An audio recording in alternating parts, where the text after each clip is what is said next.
Hey guys, hope you're doing good. We got a doozy today, Colossians 3:19.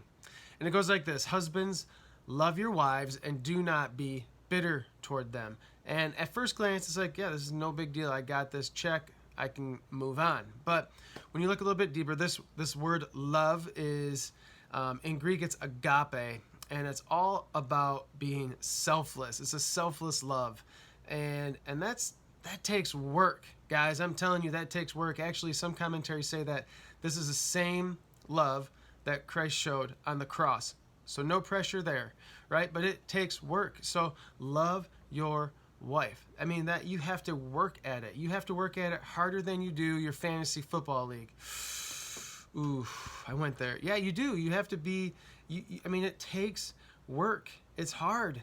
Some days it's easier, some days it's not, but you have to get after it. Love your wife. Love your wife. And then he says, and do not be bitter toward them. And now, bitterness is dangerous, right? Bitterness comes from hurt, and it comes from unforgiveness. And so you have to, again, work at forgiving your wife. Don't let anything go unforgiven, because then bitterness, what it does is it sucks the joy out of your relationship. You won't have that anymore. It affects everything you do. It affects other relationships, and it makes you anxious and depressed.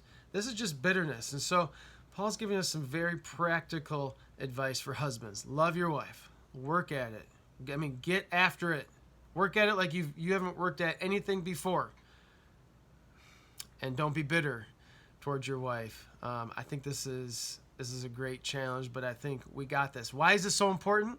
Because remember I said this is the same love Christ showed on the cross. So when we love our wife that way, our kids are going to see that, which is incredible, because they're ultimately seeing Jesus in us and his love. And so we have the opportunity to impact eternity, to impact the kingdom of God just by the way we love our wife. Our friends, our family, they'll notice this and they'll see Jesus, which it's all about. Our relationship with our wife needs to point people to Jesus.